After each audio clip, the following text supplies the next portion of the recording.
Not completely throwing you into the deep end.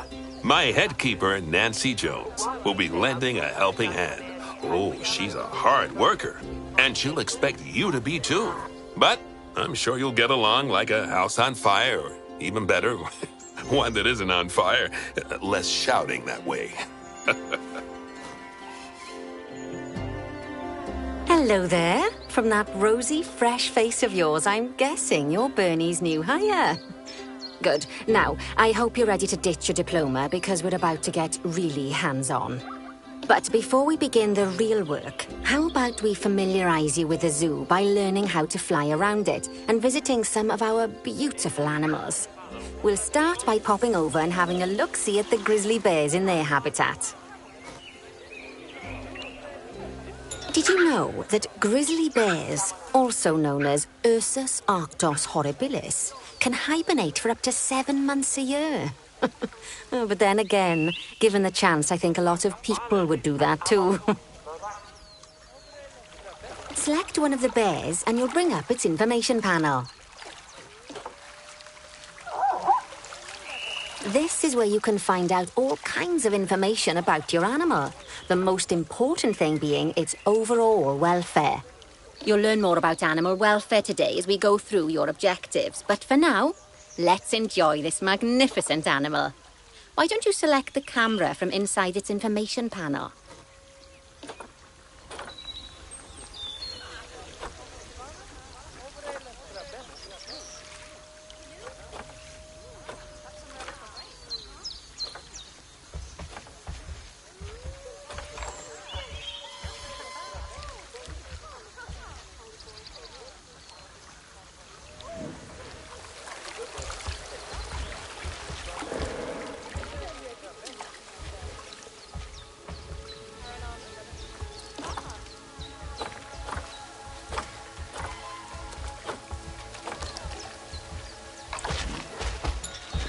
See, now this is a fantastic way to get a close look at your animals.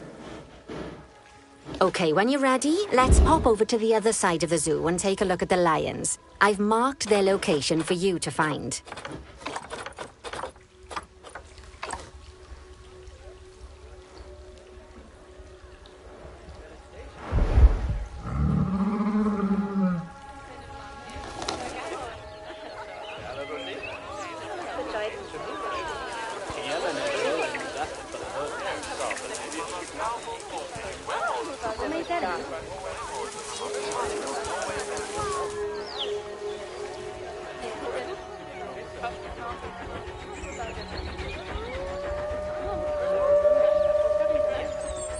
Panthera leo leo, or the West African lion to you and me. Lions are the most social of the big cats, and there can be as many as 40 lions in a pride, although prides of that size are pretty rare. As Bernie would say, those lions are awesome, which is precisely why I handle the training instead these days. Anyway, how about we get started on those objectives? Come on, let's head over to an empty habitat and see what needs doing there.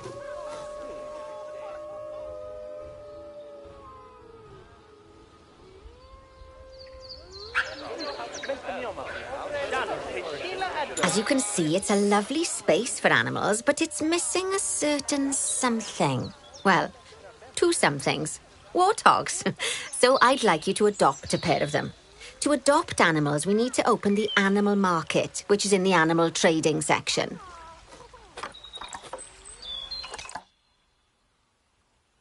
There we are. A pair of perfectly splendid warthogs for our zoo.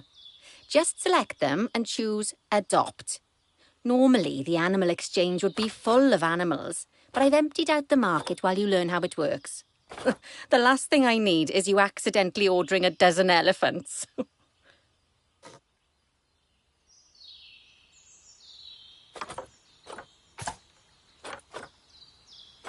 When you adopt an animal, it's automatically placed in the trade centre, where they're held until you're ready to move them into their habitat, which, as it happens, you are. So how about you move them into their new home?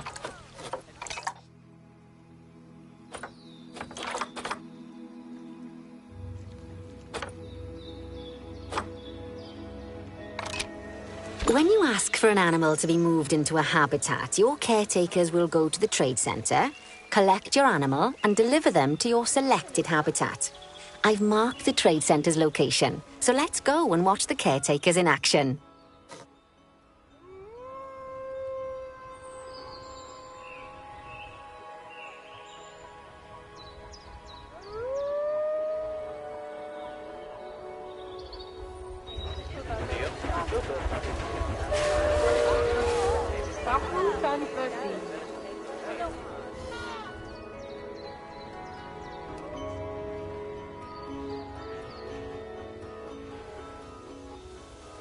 Well, as you can see, those caretakers don't hang about. They'll move those animals to their destination as fast as possible. Of course, normally we'd have to place the animals into quarantine before moving them into a habitat, but I am assured by a person of good standing that these warthogs are in the very rudest of health. Right, let's get the warthog's habitat finished up so we can keep them nice and happy. You see, each animal in the zoo has an overall welfare statistic, basically how happy they are. And that overall welfare statistic is itself comprised of 4 different areas: nutrition, social health, habitat, and enrichment. Luckily, if you select an animal, you'll bring up their animal welfare information panel, which we saw earlier, where you can see how they're doing. That way, you'll know exactly what areas need to be addressed. Don't worry if that's a lot to remember. You can always check the Zoopedia for more information.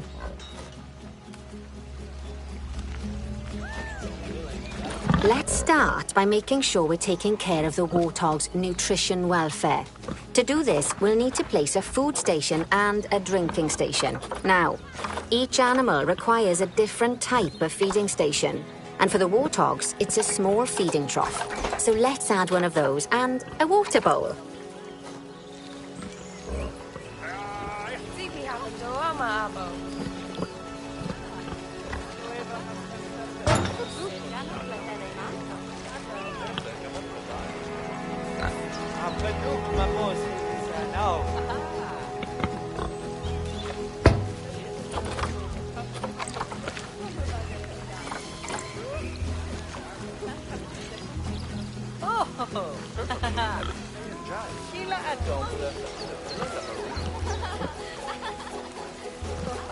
Animals also require stimulation to keep them happy.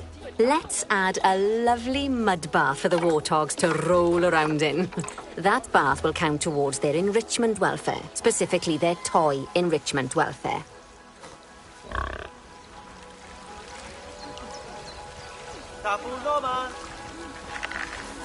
Oh, nice work. You've got a knack for this, I see. Now, our contractor had to leave in a hurry, so this place is in a feral state. Unfinished thingamajigs and whatsits all over the shop. But the first thing we need to finish is the ostrich habitat. It's over near the hippos.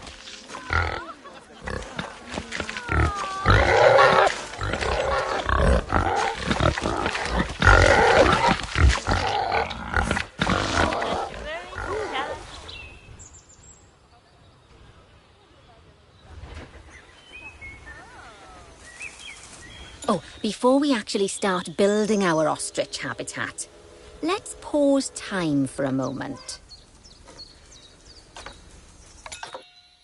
Ah, that's more like it. A quick break.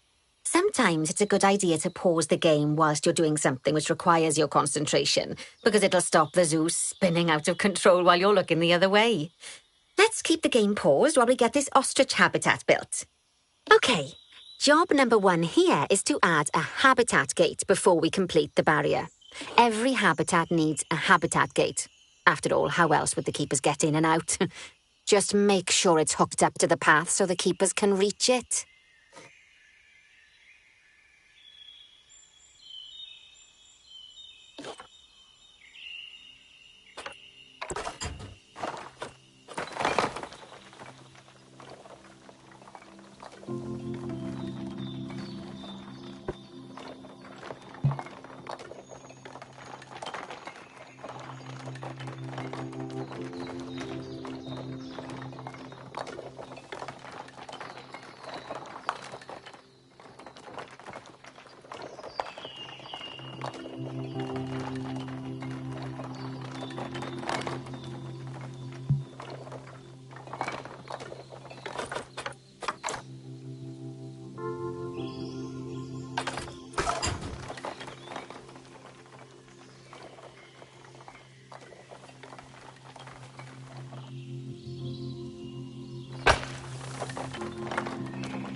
Let's complete the perimeter barrier so we can adopt us some ostriches. I've marked out an area for you to use, so I'd like you to finish off the perimeter using the brick barrier.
Good work! Remember, before you can place animals in any habitat, it has to have a full loop of connected barrier. Now, you've probably noticed that guests can't actually see into this habitat at the moment. At least not without a stepladder. But seeing as they're banned, I'd like you to select a piece of barrier and swap out the brick for a glass barrier, so the guests can see in.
There we go.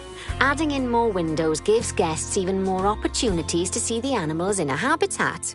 It's always best to make sure the guests can get a good view into a habitat from the path they're walking on, because it makes them happy, and because this would be a pretty terrible zoo if they couldn't. The last thing we need to do is to add a donation box. You see, when guests enjoy the view of an animal, they'll make a donation. Just make sure you put them in easy-to-reach places, like near a viewing point. Donation boxes are one of the main sources of income for the zoo, so make sure you remember them.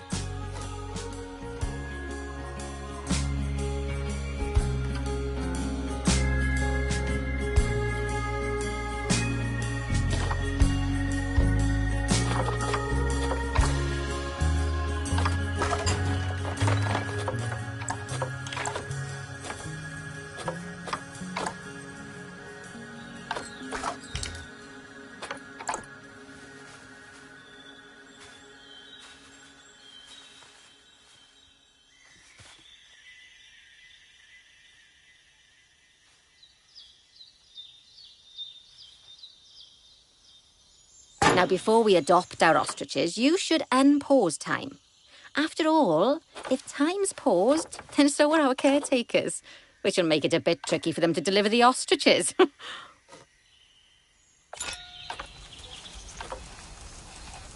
Oh, by the way, as well as pausing time, you can also speed it up. It'll run everything at 2 times and 5 times faster. It can be useful, especially if you're waiting for money to accumulate or for animals to be delivered to your habitat. Personally, I use it when I'm waiting for a brew to finish.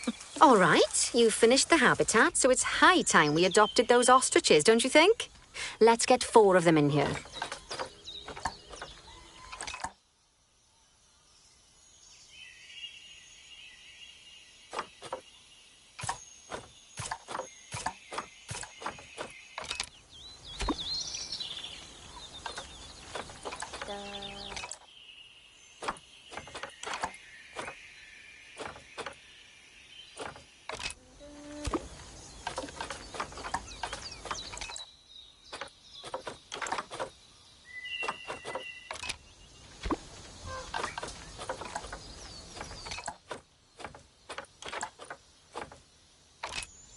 While we wait for them to be collected by the caretakers and brought to the habitat, you should get it ready for them.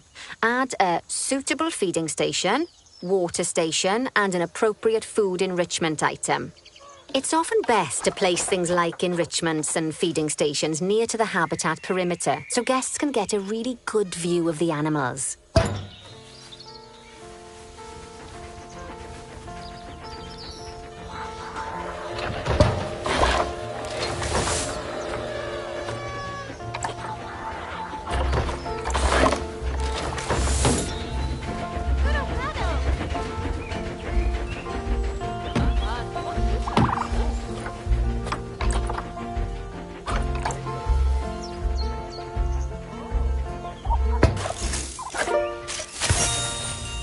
Oh, good to see the ostriches have somewhere they can really stretch their legs. Did you know they can actually run at 43 miles per hour? Oh, heaven forbid they ever escape. The speed camera fines alone would bankrupt us. Well, Bernie certainly seems impressed. Did you do his speed camera joke? Every time we get an ostrich. So, now we've made the ostriches' lives a bit better, let's do the same for the keepers, shall we? To make it easier for the keepers to feed the ostriches and hippos, we should build a new keeper hut. Keeper huts are where the keepers prepare the food for animals, so they should be placed near to the habitats to make sure the keepers don't waste their time walking when they should be looking after the animals. You'll need to rotate the keeper hut to get it to connect up to the path.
This keeper hut only has space for one keeper, but the larger keeper hut can allow multiple keepers to prepare food at the same time. Oh, but bear in mind that keeper huts and other staff facilities shouldn't be placed near to areas where there are lots of guests. Guests don't like seeing facility buildings, and it can affect their happiness. Negatively. In case that wasn't clear. Something that all facilities, shops, and a whole host of other objects need is power. And that obviously includes your newly built keeper hut. So let's place a transformer next to it, shall we?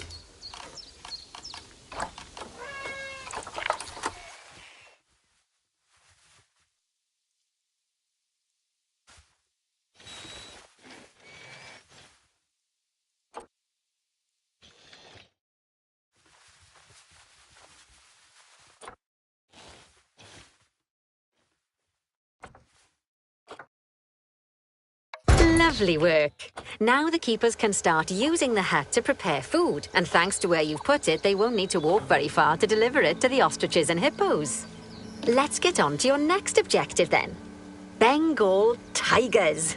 We want to adopt some, but I'm afraid there's nothing ready for them yet. Head on over to the plot of land I've marked out. It's not too far away.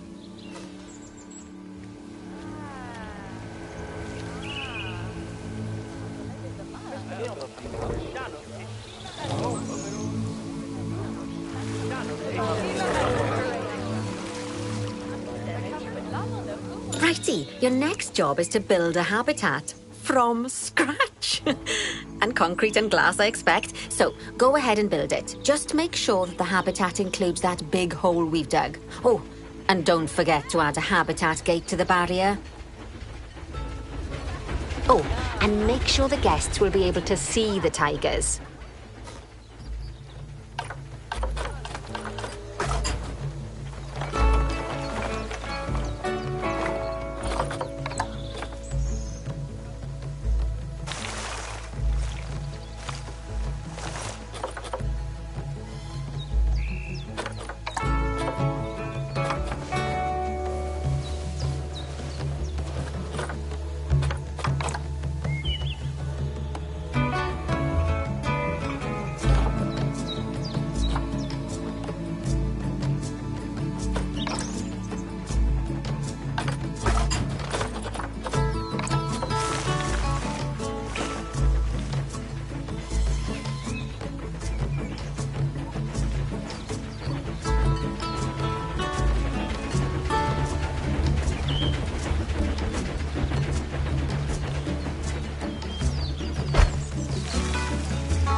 Now, Bernie takes safety very seriously at his zoos, so we should probably make sure those tigers can't jump out of their habitat, don't you think?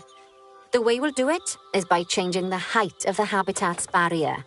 Okay then, let's select the habitat barrier and then jump into barrier editing mode.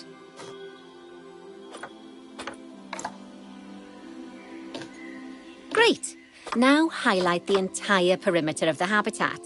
You can do that by selecting fence segments one by one, or select one and hold to use the multi-select mode.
for a balloon.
Now you've got all of the perimeter selected, you can increase the height of your barriers using the barrier height tool.